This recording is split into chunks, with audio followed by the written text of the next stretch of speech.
بسم الله الرحمن الرحيم. السلام عليكم ورحمة الله وبركاته. نحمده ونصلي على رسوله الكريم. أما بعد فأعوذ بالله من الشيطان الرجيم. بسم الله الرحمن الرحيم. وننزل من القرآن ما هو شفاء ورحمة للمؤمنين.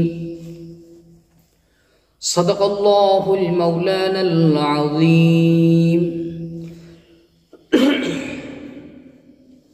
সম্মানিত বন্ধুগণ, তো আপনারা সকলেই কেমন আছেন?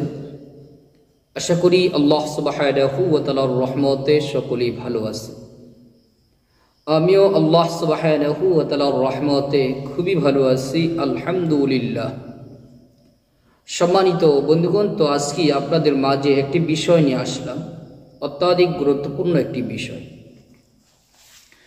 বিষয়টি হইতেছে জিন পরীর আসন, অথবা বাড়ির উপরে বাড়ির মধ্যে যদি জিন পরীর প্রভাব পড়ে থাকে, এগুলো দূর করার জন্য পরীক্ষিত একটি নকশা। এটি এমন একটি পাওয়ারফুল, কোনো ব্যক্তির উপরে যদি জিন আসর করে, জিন পরী যদি আসর করে, এই নকশাটি জাফরান কালি দ্বারা লিখে যদি তার গলায় বা হাতে দিয়ে দেয়, তার কাছ থেকে জিন পরী পালাতে বাধ্য হবে ইনশাআল্লাহ। অত্যাধিক পরীক্ষিত এবং খুবই পাওয়ারফুল, শক্তিশালী একটি নকশা। তবে অবশ্যই কয়েকটি কথা আমাদের মনে রাখতে হবে। যাদের উপরে জিন বদনজর দেয়, জিন পরী বদনজর দেয় বা আসর করে থাকে, আমরা যারা জিনের রোগী, আমাদের উচিত হইতেছে অবশ্যই গুরুত্ব সহকারে 5 ওয়াক্ত নামাজ নিয়মিত আদায় করা।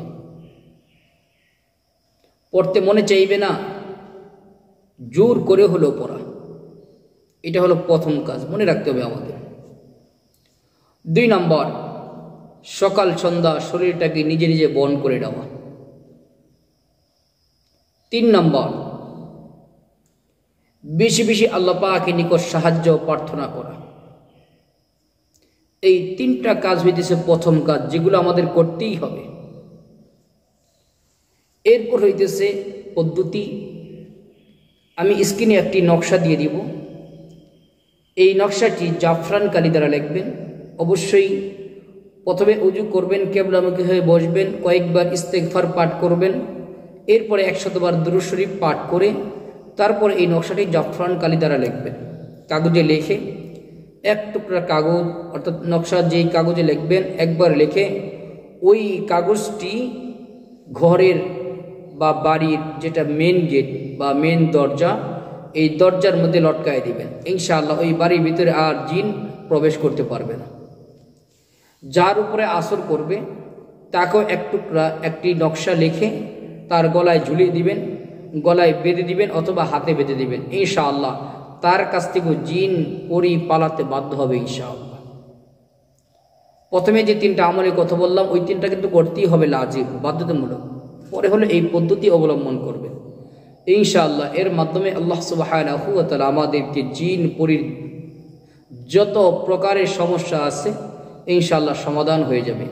আল্লাহ সুবহানাহু ওয়া তাআলা আমাদেরকে দুনিয়ার যে কোনো সমস্যার সম্মুখীন হলে কোরআনে আমল করার তৌফিক দান করুন, আমিন। আসসালামু আলাইকুম ওয়া রাহমাতুল্লাহি ওয়া বারাকাতুহু।